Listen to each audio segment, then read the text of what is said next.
Did you know that in China, pregnant women are required to wear special shielded clothing that protects their unborn children? I didn't either.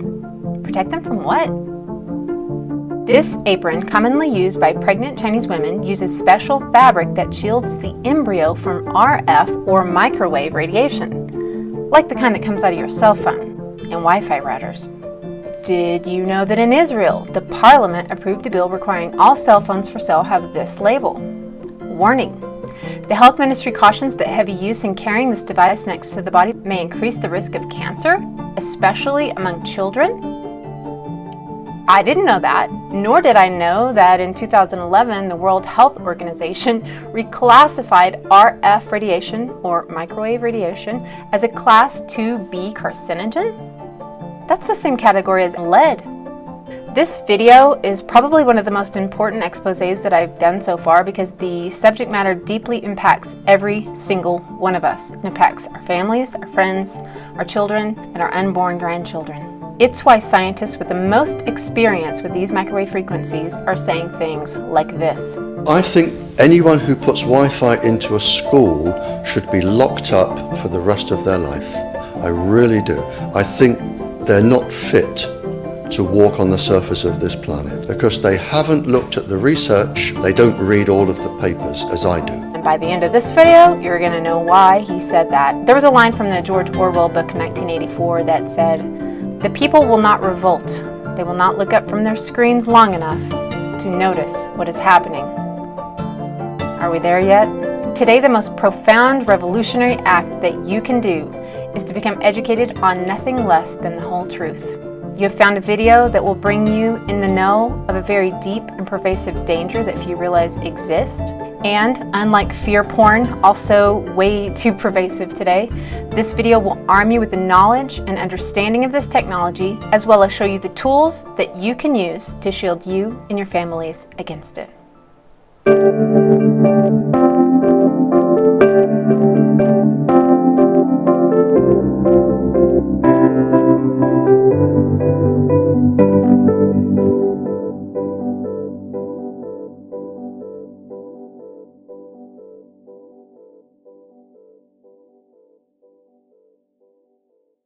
You know, there was a video I did about AI that said there is a reason why they are doing this now. This unleashing of the internet and all these incredibly addictive techie gadgets upon us all so quickly was absolutely on purpose. They knew the addictive qualities that the technology would have on our psychology. You've seen Facebook leaders admit that they intentionally used what became triggers to dopamine responses in our brains to make us addicted to their platforms, literally.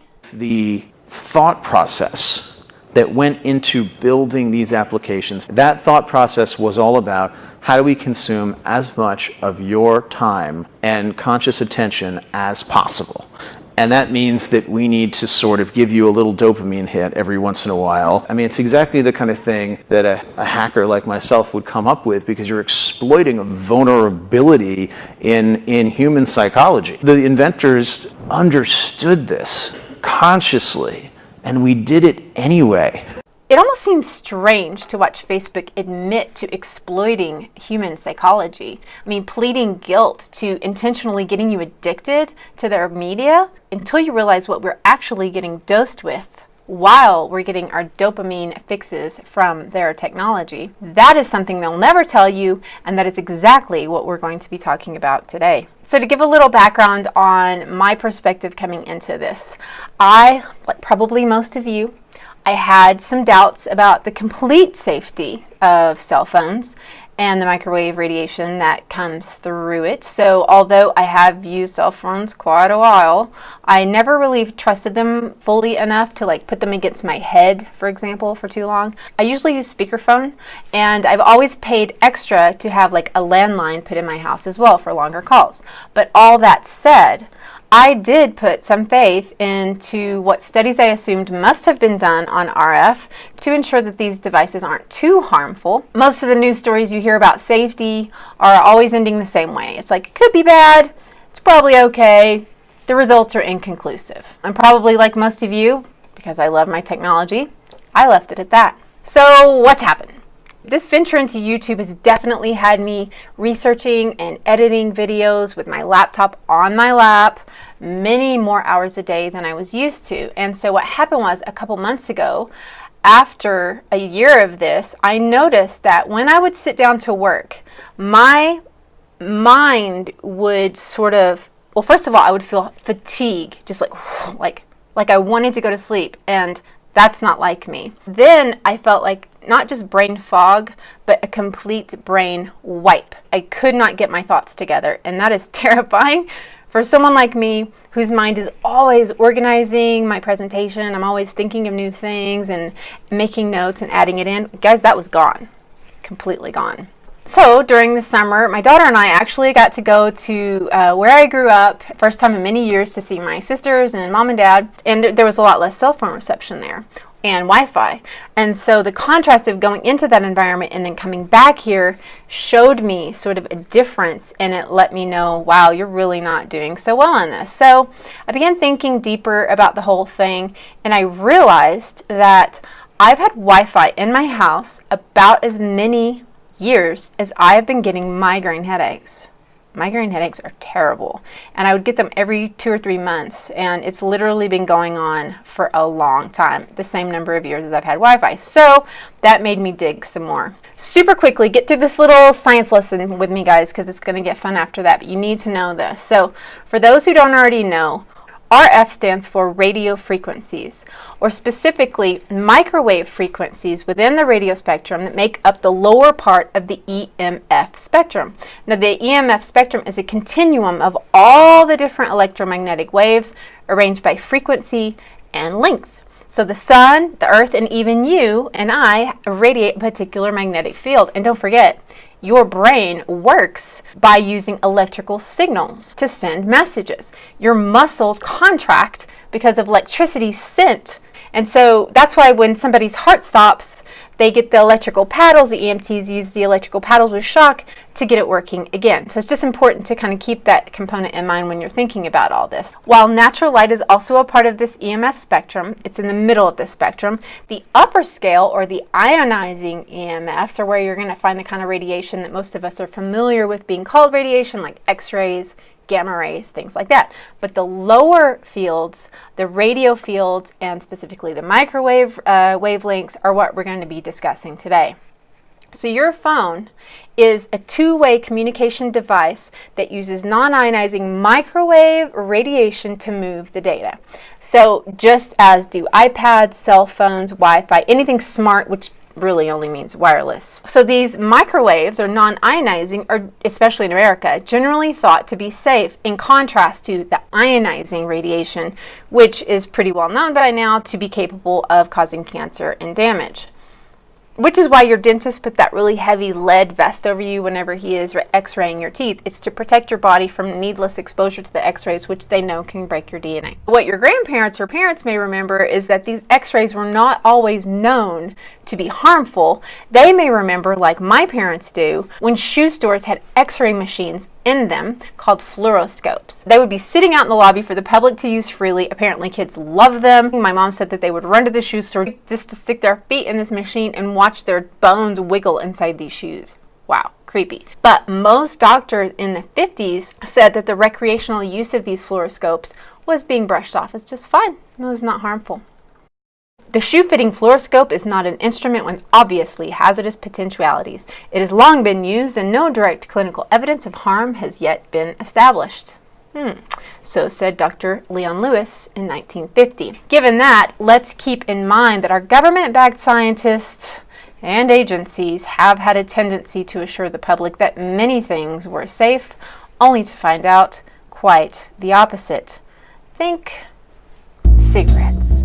Doctors in all branches of medicine, doctors in all parts of the country were asked, "What cigarette do you smoke, doctor?"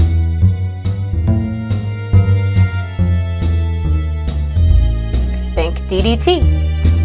It begins with the war-born development of DDT.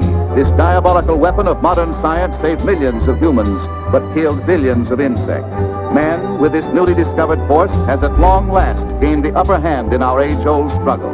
But the really sure kill feature of this insect killer isn't simply that it contains DDT, it's the way that it makes sure that bugs get the DDT that's in it. Think Agent Orange, think lead, think asbestos, the list goes on and on. So it's easy to see with hindsight this commercial as absurd. Any other cigarette. See how camels agree with your throat. See how mild and good tasting a cigarette can be. But I want to know what kind of products are being sold to us now that will down the road be proven to be incredibly dangerous.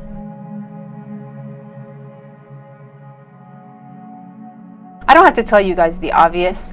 Even though in America we are considered so cutting edge, our health sucks. Our children are especially sick, allergic, asthmatic, anxious, autistic, hyperactive, and learning disabled.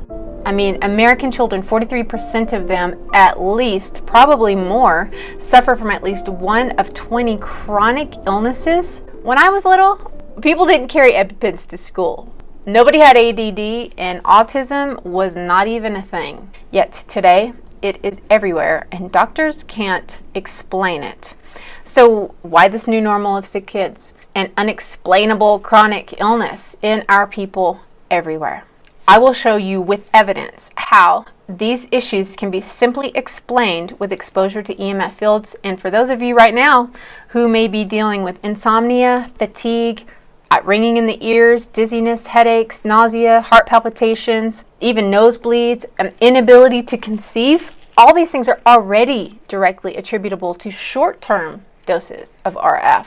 So even emotional and psychological disturbances like depression, anxiety, even cutting rampant in our young. These are all symptoms that are proven to be impacted, if not caused, by these RF fields.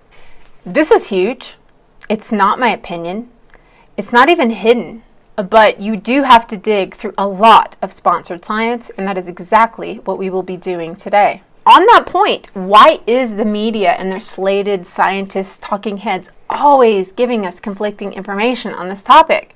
Why are they saying it's probably safe, and who has something to gain by leading us astray? Well, Jerry Phillips used to work conducting research for Motorola. His perspective on this is very insightful. The radio frequency radiation work that we did was supported by Motorola.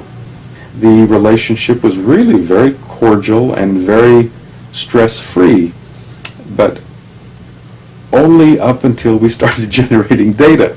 These folks were very, very upset and began to talk about how are they going to handle this, what sort of spin can we put on this, what can we expect from this. Motorola began to exert more and more control over the work, telling us what to do, telling us how to write abstracts, what to say in the abstracts, what to say in the papers. This was unacceptable. I had completed our study of DNA damage, and I submitted the final report to Motorola, and they simply weren't willing to accept my interpretation of my study, my knowledge of science, and tried to urge me not to publish the study.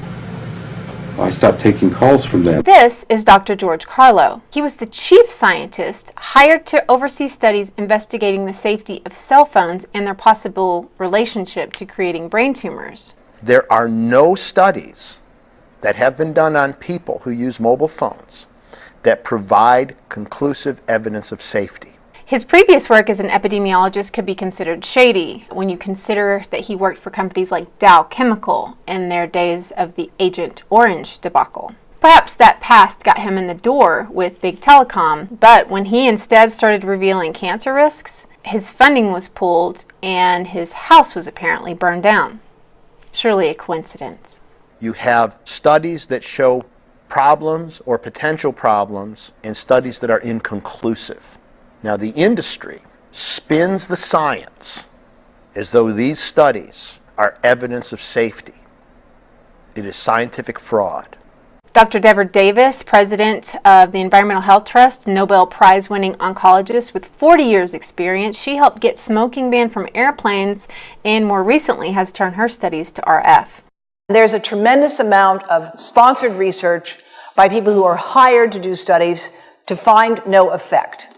And that's plagued this field in a number of countries. Dr. Henry Ley was initially funded by the Office of Naval Research in the 70s to investigate how radar, which emits RF, affects the health of radar operators. Well, he performed studies using microwave radiation at levels considered safe by our government on the DNA of rats. And after telecom giant Motorola got wind of his findings that a mere 2-hour exposure broke DNA in their brains, a full-scale effort to discredit his work ensued. Lots of time when you listen to the industry, the comments is that the majority of data show no effect. That is not true. What is true is that researchers have looked at many hundreds of cell phone radiation studies to see what the biological effects are. Overall, they find that about half the studies find effect and half find no effect. However, when you group the studies based upon the funding source, you find the studies funded by industry typically find no effect, and the independent studies find negative biological effects. Makes sense to me that we need more funding towards independent studies, but in America, that has been the opposite of what has happened. Sadly, almost all the research done now is by big telecom, as independent science has been completely defunded. Our federal government has totally shut down all funding for this kind of research, and that's been the case for, 20 years? Why there is no funding? For a variety of reasons. We have a very aggressive telecommunications industry. More later on what kind of science they say proves safety, but for now I'd like to take a look at a small independent experiment on RF that opened my eyes. This experiment used dark field microscopy to observe red blood cells. Pretty important, those little guys.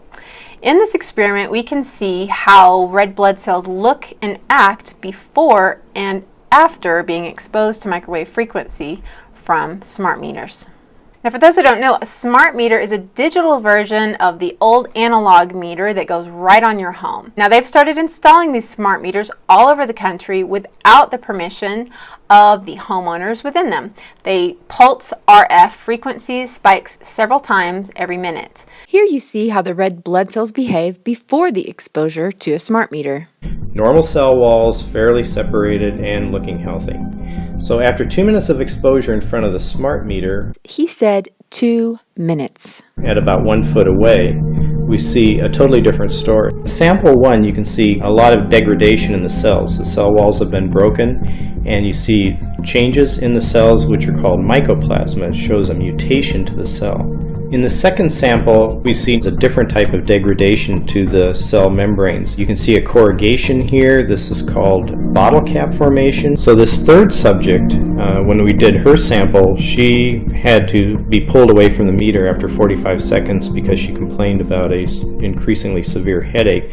And here you see a phenomenon called rouleau, where the red blood cells are stacking up. Every single one of these is a degradation. By the way, this was taken from a movie called Take Back Your Power.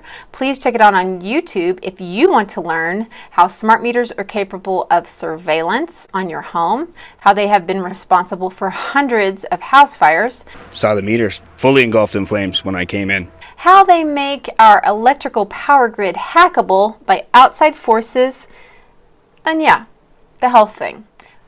If you're not looking at the screen, please look now. Watch this little demonstration. It takes just a minute. This next clip is probably the most important in the entire piece because it's going to give you a very clear picture of what kind of levels are deemed safe by our government compared to other countries and compared to what independent science is warning us about biological impacts. The data we're going to look at are all published science, testing results, or public standards. At the bottom end of the radiation scale of what's called power density or signal strength is the minimum level at which cell phones will work. Pine needles were found to age prematurely at 0.000027. At short-term exposures of 0.05, children aged 8 to 17 experienced headache, irritation, concentration difficulties, and behavioral problems. Point 1 is the biobiology or building biology guideline for extreme concern.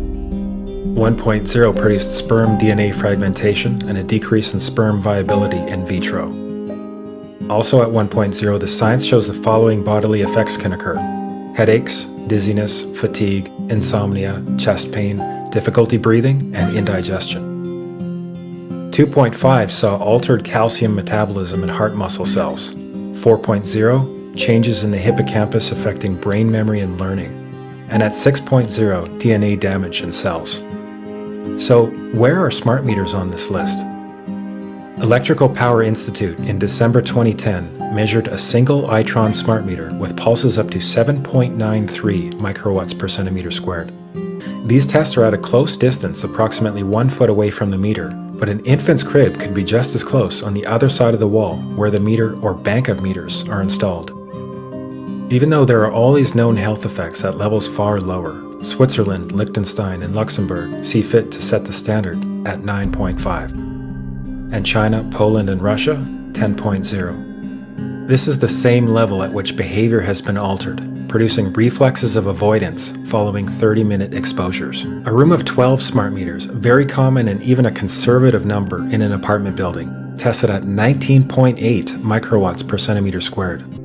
So how can utilities and governments get away with forcing these devices on everyone? This is how. In Canada and the US and several other civilized countries, the safety limit is set at 600 to 1,000 microwatts per centimeter squared. This so-called safety limit is literally tens of thousands of times higher than levels which are known to damage health according to peer-reviewed published science. How is this even possible?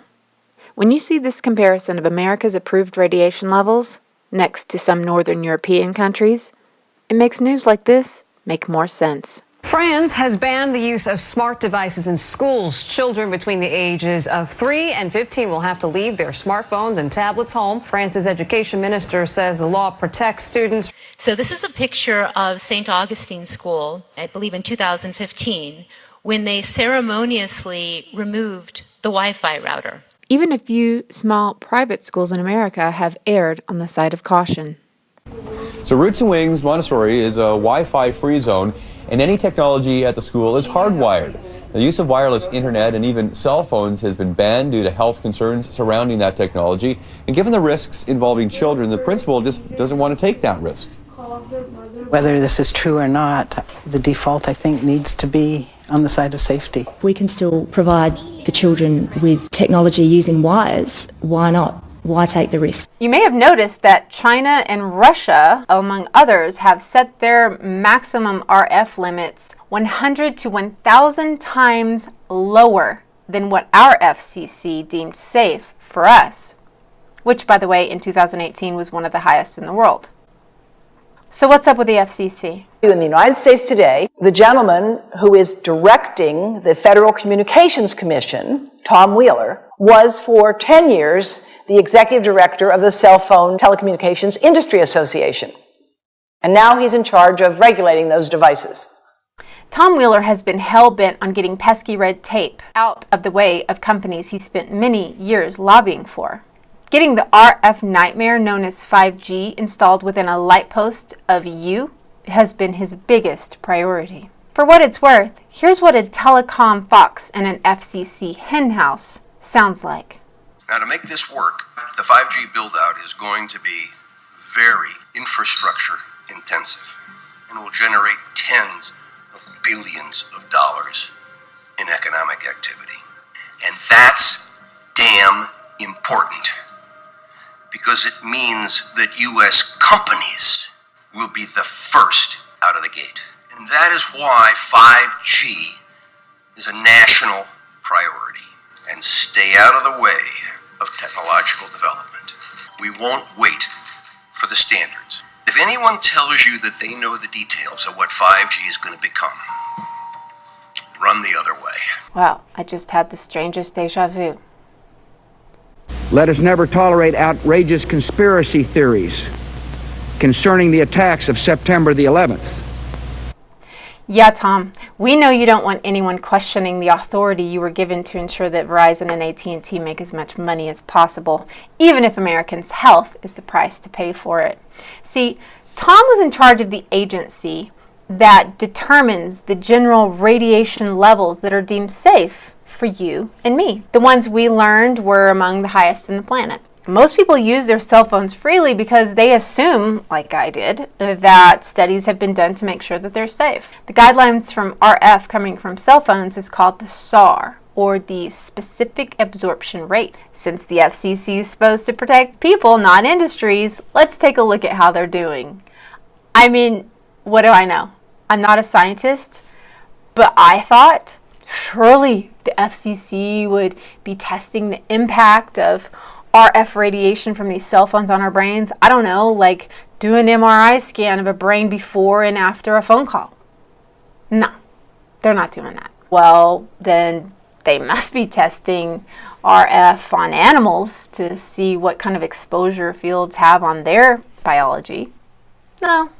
Geez, okay. Well, then let's hope they're testing to get kind of an idea to know what happens to our biology when we're surrounded by cell phone, Wi-Fi, cell tower, other neighbors' Wi-Fi, etc. Oh, definitely not. In fact, the SAR guidelines were determined without actually testing RF on humans or animals or tissue at all.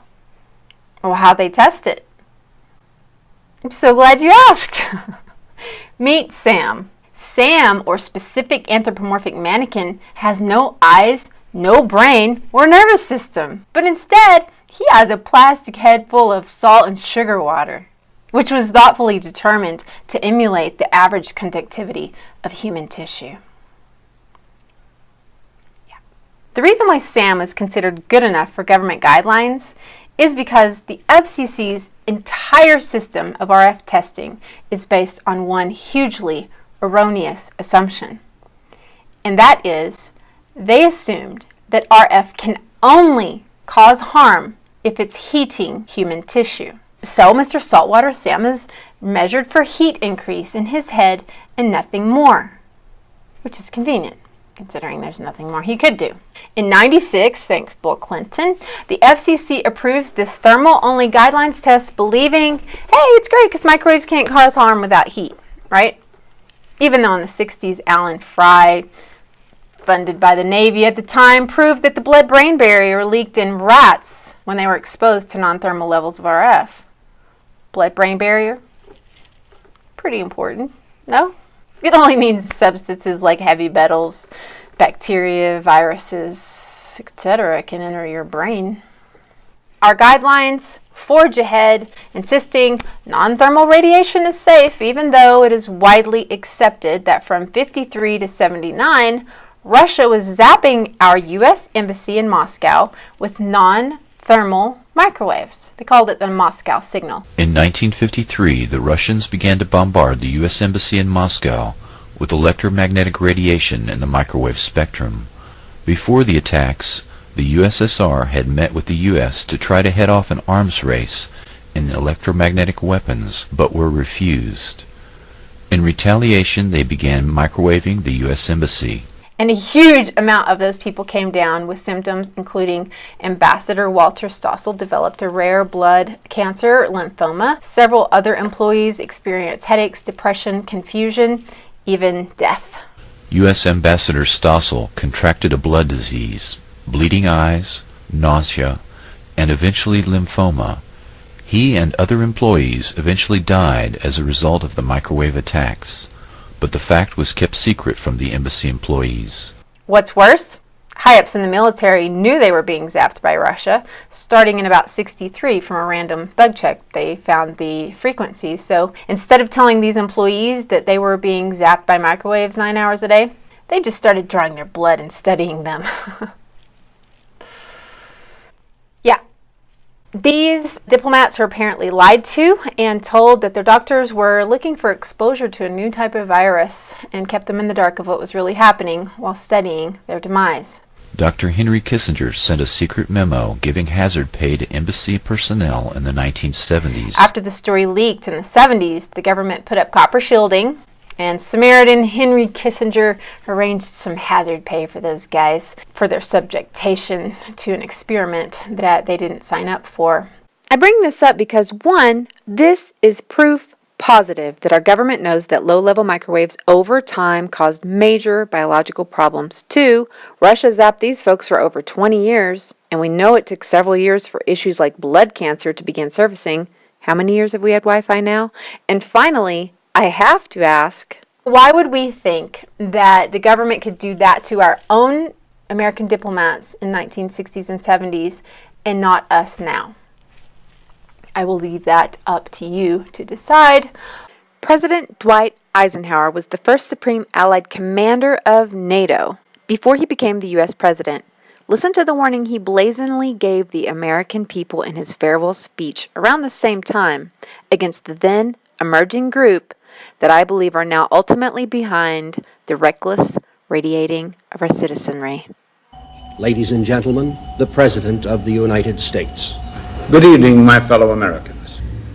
In the councils of government, we must guard against the acquisition of unwarranted influence, whether sought or unsought, by the military-industrial complex. The potential for the disastrous rise of misplaced power exists and will persist. We must never let the weight of this combination endanger our liberties or democratic processes. Certain members of our government do know this is harmful, while most others do not. Politicians like Edward Kennedy, John McCain, both died of brain cancer very recently, glioblastoma, already been proven to have a great increase for long-term cell use. Do they know that cell phone radiation increases the risk of these cancers? My friends, I think it's important for us to recognize that there's a lot at stake here. It isn't just Iraq. Certainly Iraq is part of it, but it's not just Iraq. It is certainly other parts of the region as well. Jury's out, but seems perhaps they don't. In contrast, the traitor to the American people, Tom Wheeler, knows exactly what he is doing. He knows how dangerous these levels are, and he refuses to let the American public know the truth. So yeah, plastic head full of salt water being tested for thermal increase, slap at the face of science. Tom Wheeler knows it. Thankfully, he had a chance to know that some American people know that he is a traitor to us as well when these guys crashed a telecom party and let him know their thoughts on his actions. Cancer, when's the FCC going to warn innocent children about getting brain tumors? This is a sophisticated, quiet Holocaust we're exhibiting. How long are you going to experiment with people's lives without real safety standards in place? It's time. It's time to tell the American public. That guy's authoritative. Wireless causes cancer. You're killing hundreds and you don't care. You don't give a damn. Yes, he does. Tom, you delivered $1 million bribe to the Obama administration, which led to your appointment. You represented the industry for 12 years, and that's all you're going to represent from here on out. You will not represent the public. You will only represent the corporation. Tom, how many people have to die from brain cancer before the federal government puts warning labels on cell phones? How many young ladies have to die from breast cancer because there's no warnings and they don't know and they're keeping it in their bra? How many? How many does it take? $1 million? People dying? It's not just collateral damage? Collateral damage? How many people have to die? Promise! John, it's great to be here. These angry accusations regarding standing up for corporate or big telecom and not the people make even more sense when you realize that the 1996 Telecom Act not only approves these high levels of radiation, but also in Section 704 it says of this act that no health or environmental concern can interfere with the placement of telecom equipment, like cell towers. So no one can tell telecom companies to remove any kind of wireless due to health issues. It is against the law. So as long as they stay compliant with the FCC guidelines, which we already know do not protect the health of people, it's fine. And you can't tell them to move it. What that means for us, if Verizon wants to put a tower in your neighborhood, they apply for a permit in your city to put the cell tower in, but if your city denies them, and if Verizon believes that they denied them because health was taken into account, then by law, Verizon now has the right to sue your city. Yeah. So according to the act, your town can only refuse to permit installation of wireless equipment for how ugly it looks or because it decreases home values. Makes more sense when you see pictures like this now, doesn't it? and you thought AT&T wanted to give you a better view out of the goodness of their hearts. You know, this aspect is especially horrifying when you hear heartbreaking stories regarding the very real impacts of an FCC-approved device like this one. I had a son that was going to school at San Diego State University, and he called me and he said, "Mom, I've got the worst headache." He says, "I'm projectile vomiting all over my apartment." And I said, "Get to the hospital."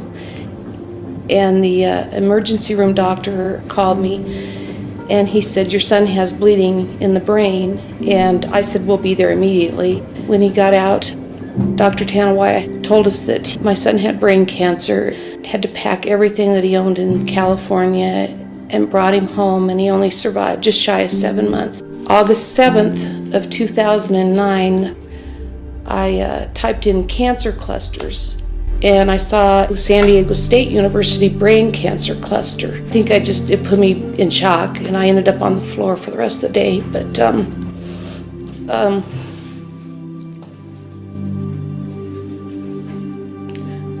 sorry. I realized they were talking about my son, so I got in my car and I drove out to San Diego, and I went over onto the campus. In these articles, they talked about a cell tower, and I went over there, and there's this huge cell tower that's outside of this building, which towers above Nassatir Hall and room 131, where all these kids and people have come down with brain cancer. My son, Rich Farver, died October 11th of 2008. Professor Charles Cutter died June 19th, 2008, Nassatir Hall, room 131. Lou Terrell, diagnosed with primary lymphoma brain cancer in 2008. Dwight Anderson died in 2008, Nassatir Hall. Miss Laurel Amtower died August 29th. Richard Funston died, and he was also located in Nassatir Hall, room 131. I just think that this wireless stuff, we just need to get a handle on it and warn the public. I just want parents to know, and I want kids to know that these are very dangerous. By the way, you can search how close you are to any cell tower by going to antennasearch.com. You know, the crime here is that while Tom Wheeler was Mr. Obama's FCC appointment, unfortunately, under Trump's FCC choice, 5G, which will bring far worse levels of RF than we already have, is moving along at the same steady clip that Tom Wheeler put into motion. Last month, while the rest of the world was in a tizzy about Kavanaugh,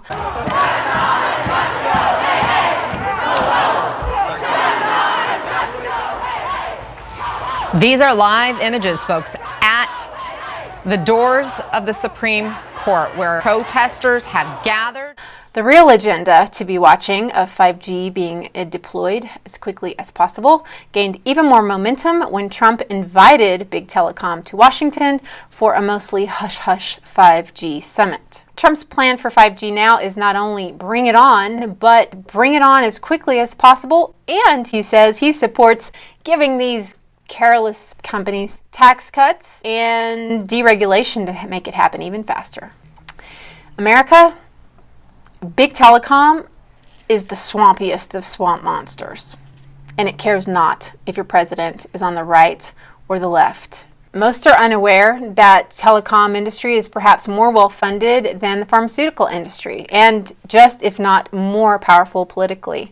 Their lobbyists are very effective in disseminating and protecting the industry's version of the truth. A simple search on opensecrets.org will show you which politicians have accepted tens if not hundreds of thousands of dollars from Big Telecom, and then just slap their name into Google and take a look at their stance. Pretty simple, really. So what message is worth billions of dollars to suppress? Here are a couple. I'm Dr. Martin Blank from the Department of Physiology and Cellular Biophysics at Columbia University. I'm here with disturbing news about our favorite gadgets. We are performing an experiment on children. We are exposing children to microwave radiation for 6 hours during every school day. We have had absolutely no studies looking at the long-term effects of this radiation on young people or even on adults. Cell phones, tablets, Wi-Fi, etc.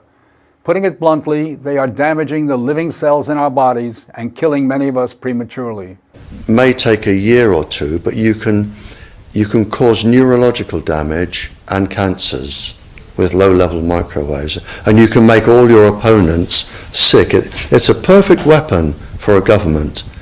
The human body, speaking now as a biologist and as a physician, was not designed to deal with the explosion of EMF activity in the environment. There are studies looking at rats. These rats have an increased risk of developing various types of cancers. Their immune system is impaired.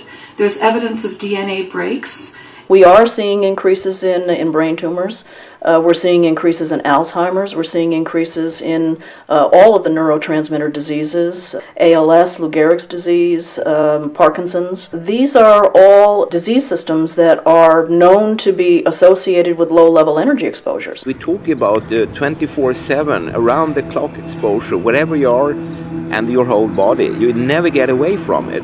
And it seems from our studies that maybe your immune system can cope with for a time, but it will deteriorate, and then the irradiation will definitely damage cells at a deeper level. And the question is, what will then happen?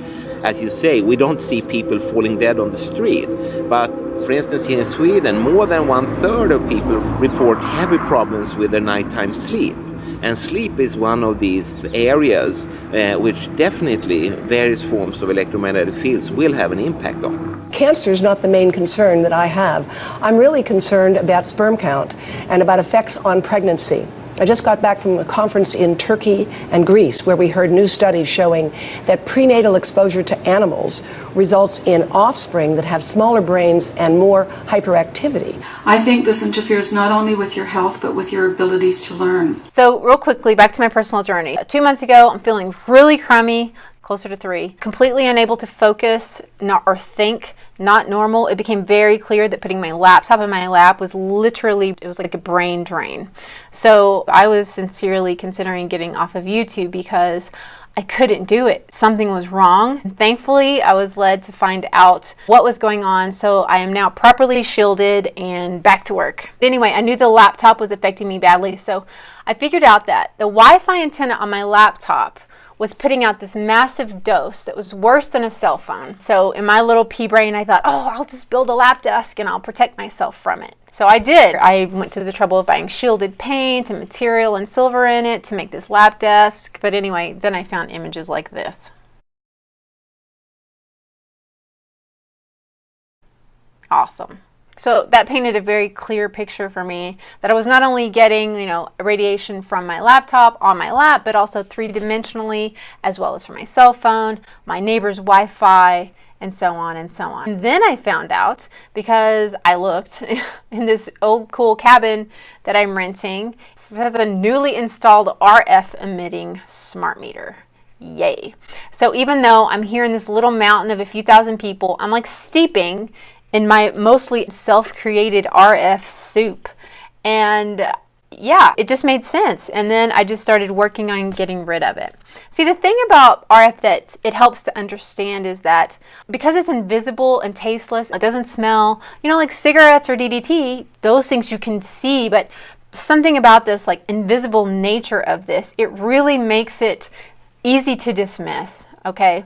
I'm pleading with you not to do that because these impacts are very real. So when I found videos on YouTube where people have these RF meters and you can measure the strength of the signal and hear what the radiation sound like, wow, that changed everything for me. And we can hear it. When the Wi-Fi base station transmitter is turned on, it is constantly sending out a beacon signal, 10 times per second. And this is the radiation we need to be worried about. And when we unplug the base station, the radiation stops.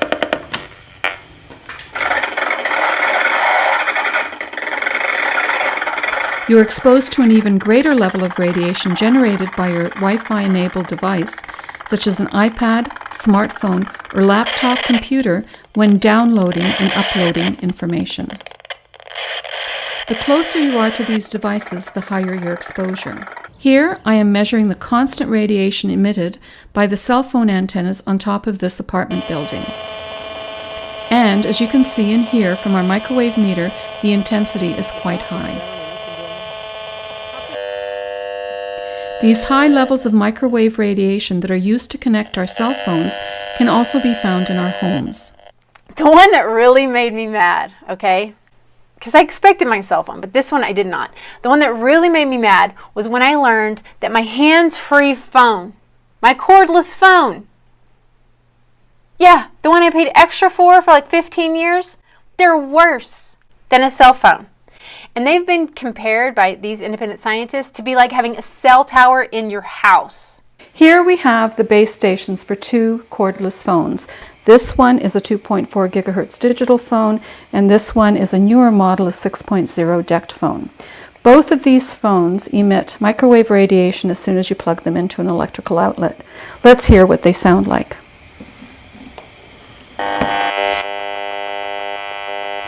The current cordless phone base station that are sold in North America are constantly emitting microwave radiation as long as they are connected to electricity. And this is comparable to bringing cell phone towers into your home.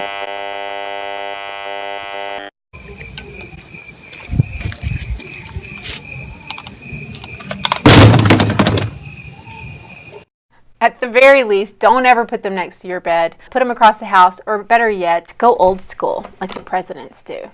But as a side note, you guys, it has been a complete kick to watch my daughter try to learn to use an old analog phone. You would think it would be just, yeah, try it. It's fun.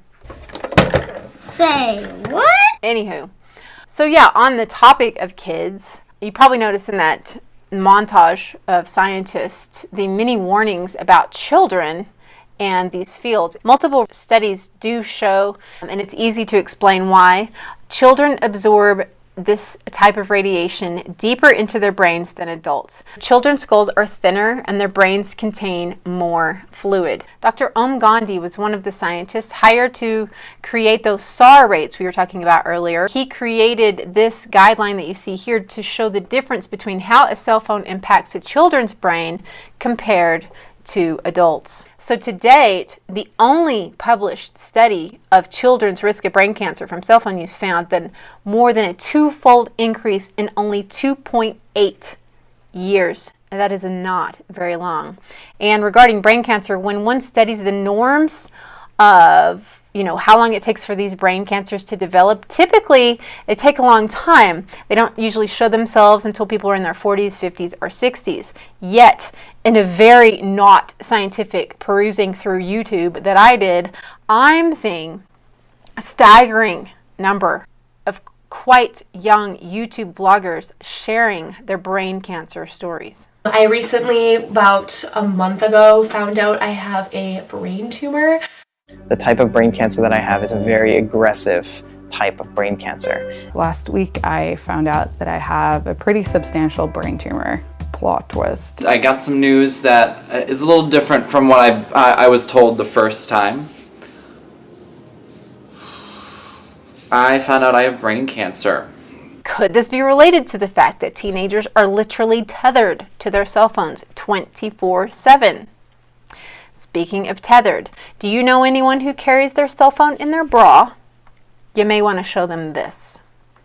I don't have any history of breast cancer in my family. We made marks on me of where the location of the tumors were and realized that formed the shape of the cell phone underneath the footprint of the phone where I used to keep it. I was diagnosed with breast cancer. Well, I kept my cell phone in my bra for 4 years, and the tumors were right where I kept my cell phone. My theory for how I got the breast cancer was because for years now, I've been putting my mobile phone down my bra. The lump wasn't in my right boob, it was in my left boob, exactly where my phone would lay. In this research on the youth and in rising cancer, I noticed there were several big announcements of youth suddenly having colon cancer. And all the doctors can say is, we don't know, such a mystery. Really? Are any of you having problems with your children, having emotional problems or an inability to pay attention? Yeah, you're not alone. You may be interested to know that a large epidemiological study conducted by UCLA and Danish researchers involved 13,000 children, and the results indicate that cell phone use by a mother, not the child, a mother during pregnancy results in a 54% greater chance of her offspring having emotional and social problems. What?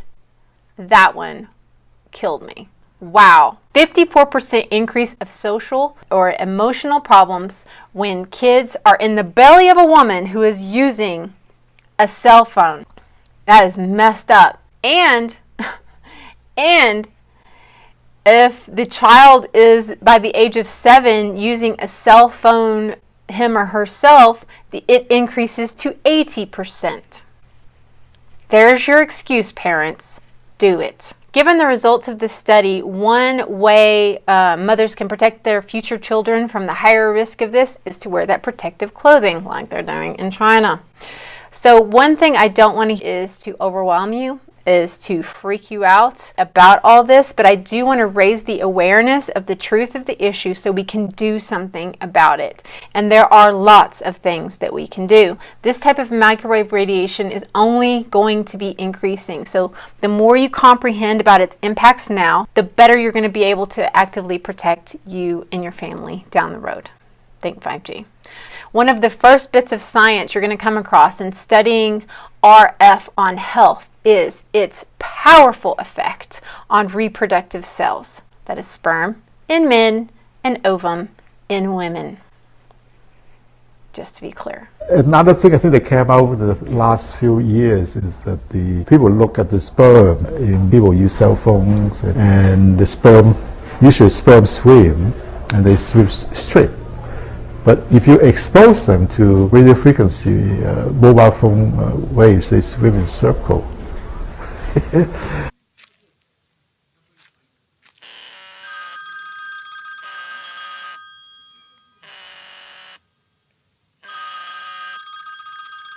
Studies have been done here in Australia, taking sperm from healthy men. And one test tube gets exposed to cell phone radiation, and one test tube is not exposed to mobile phone radiation. And then the results are evaluated. And this is a measure of vitality. We measure how well the sperm swim. This is a measure of motility. This is a measure of mitochondrial DNA damage. They have 3 times as much damage on their DNA if they have been exposed to mobile phone radiation. And then the less sperm, decrease in sperm counts in men who put the phone in the pocket. Imagine you are a 15-year-old schoolgirl. All of the 400,000 eggs in your ovaries were with you at birth. They are 10 times more susceptible to radiation than all of the other DNA in the body. And scientists don't realize that.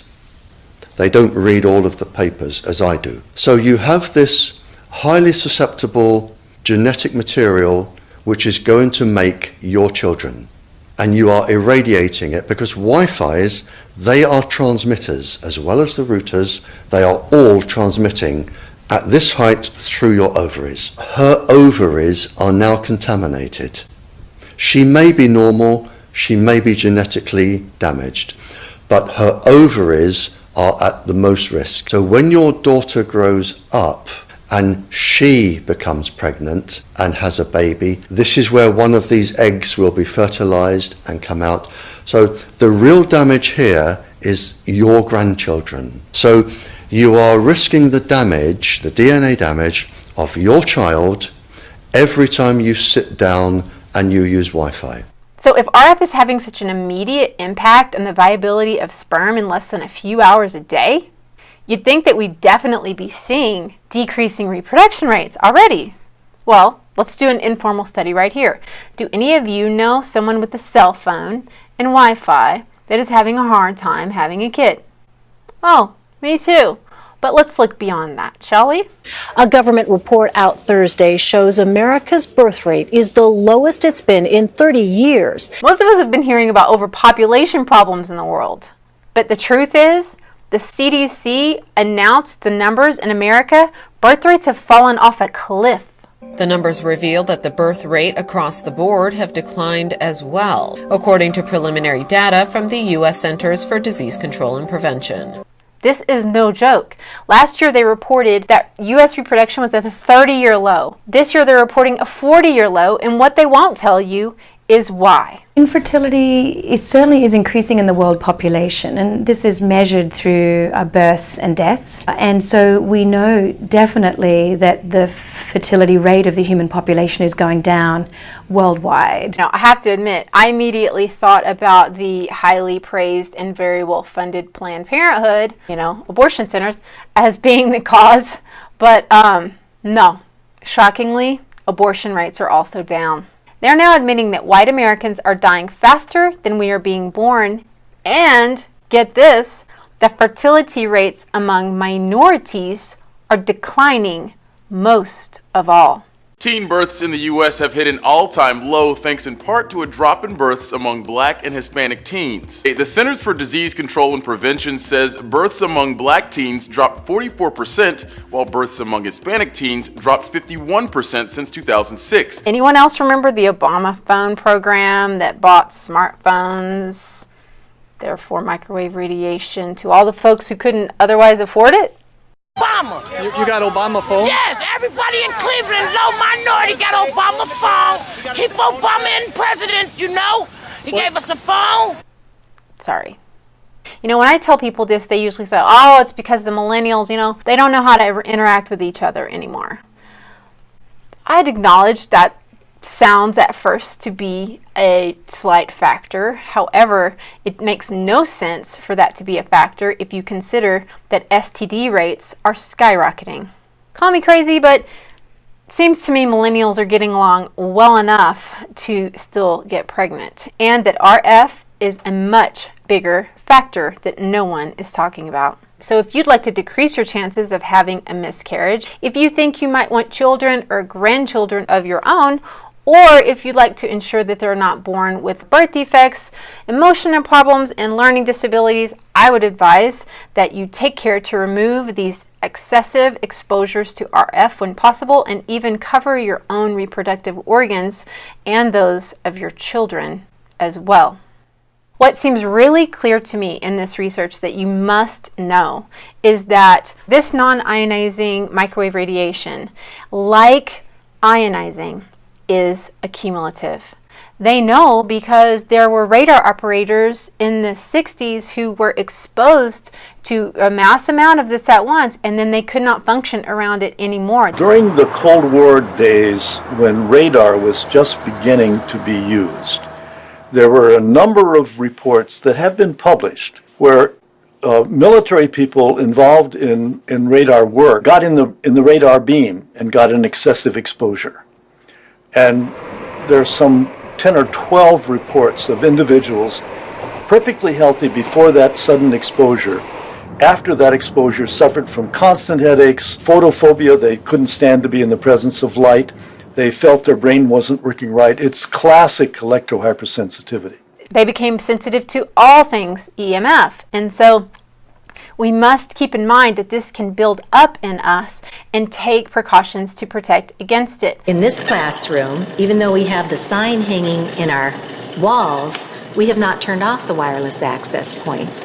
And so we see that the acoustometer is already going into the levels where we have thousands of studies all over the world showing biological effects. Even if you don't feel it today, that cumulative effect on our system over the years can help you to develop things like Alzheimer's and autism coming onto the spectrum a little later in life. It could lead to heart problems, it could lead to brain cancers. These don't happen overnight, but on a continual deterioration of our system. And day after day, if we're sleeping with this light energy form on that is microwave radiation, our bodies simply can't catch up. Ionizing radiation is cumulative. Well, this is cumulative too. So the people who find me, by the time they find me, they are very, very sick, and they're usually been around radiation a long time, have some type of heavy metal poisoning or pesticides, just eating today, all the pesticides in our food. They're the ones with the toxic load and being around the radiation a long time, so the cumulative level is totally raised. There are people right now that used to be completely normal, but through too much exposure to this and also having contact with heavy metals, became so incredibly sensitive that they cannot function in society. They literally have to make a Faraday cage within their own home just to survive. My world became smaller and smaller and smaller until I ended up living in a box. In a box? I lived in a shielded room. The same person that was helping us to shield found the right material to hold back the particular frequency that was coming in and burning my skin. It's important to note that these people are our canaries in the coal mine, to study and learn how we can prevent getting to the same place. Can you tell please about your connection to electrosensitivity? I'm going to cry. Okay. We start off with the crying and then we'll move on from there. Yeah. So then you can't. Okay. So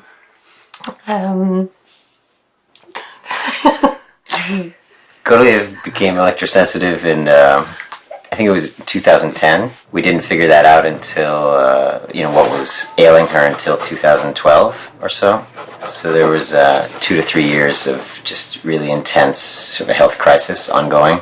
And she, became very dizzy and nauseous and went to the emergency room and was diagnosed with a possible virus. But the dizziness actually never left. She was basically continually dizzy until about 2012, along with a lot of other really unpleasant symptoms. They say that it feels like stabbing knives, and it just sounds really, really terrible. I want to prevent that from happening to all of us. As well, I want to open up your mind to the possibility of this being a very real thing, and to encourage you to be empathetic with people who tell you these things. When your kid comes home with headaches 4 times a week, don't just think he's trying to get out of school. When somebody says to you, I can't be around Wi-Fi, believe them. I'm embarrassed to admit, I had a friend who wanted to come up here and visit me, and I was like, I knew she used to always say that she can't be around Wi-Fi, and I was like, well, I gotta have my Wi-Fi, I was not open-minded to it. I did not think it was real. So I want to spread this word. It is real, and it's going to only become more common, because I've got news for you. When 5G goes live, this stuff will start becoming the tipping point in RF for thousands, if not millions of people. And you can be sure they're going to call it a pandemic, and they're going to provide everyone with a vaccine to cure you, okay? That is not the route you want to take. You want to prevent this from happening in the first place. Let's get a hold on this. Let's learn how it works so we can learn how to protect ourselves. So I'm going to be doing other videos on how heavy metals are very reactive with this RF technology, how aluminum, fluoride act like heavy metals in the body, the aluminum sprayed in the air, the fluoride in the water, the mercury in the fillings, all this crazy stuff. All these metals in the body make the sensitivity to RF worse. And so we're going to go over in other videos how we can detox that. That's going to kind of be my new thing. So here's what I did to clean up RF around my house. I want you guys to know. So I'm not telling you you should do this or whatever. I'm just sharing with you what I did, and I want you to do your own research.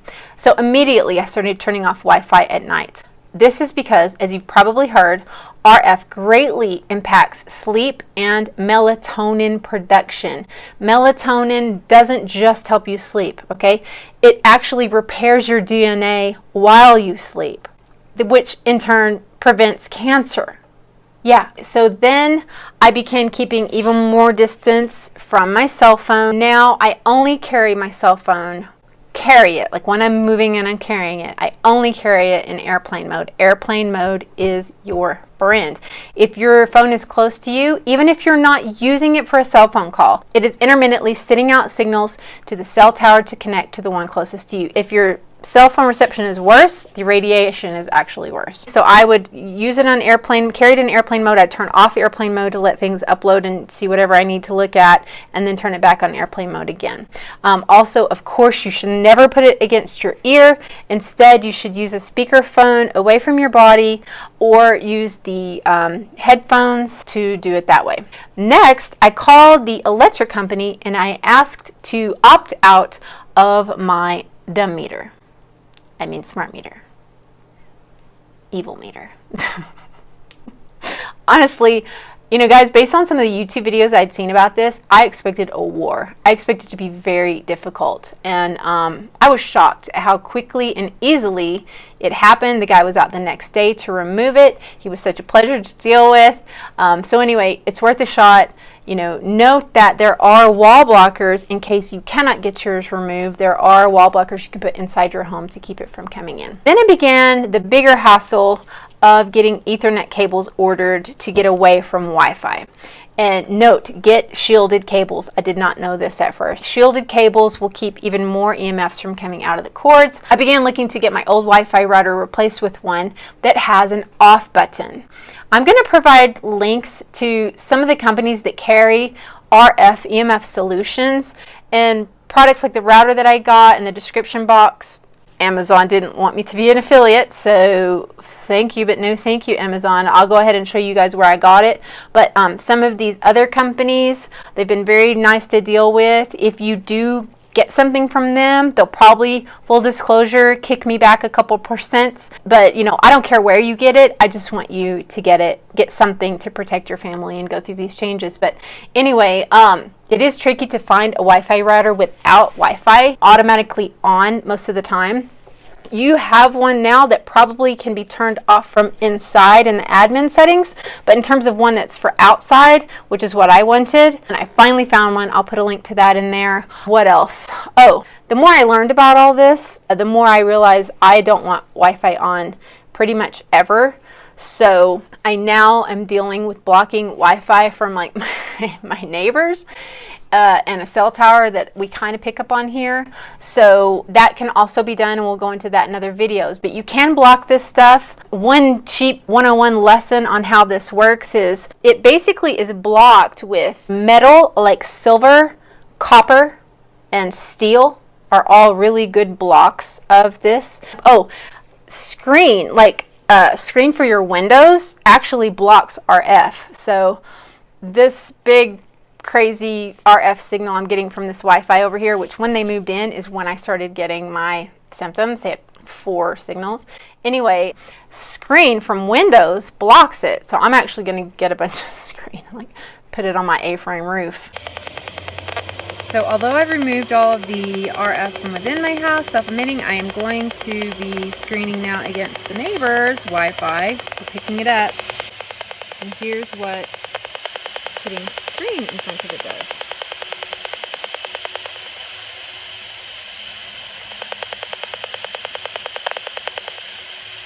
That's what we want. Okay.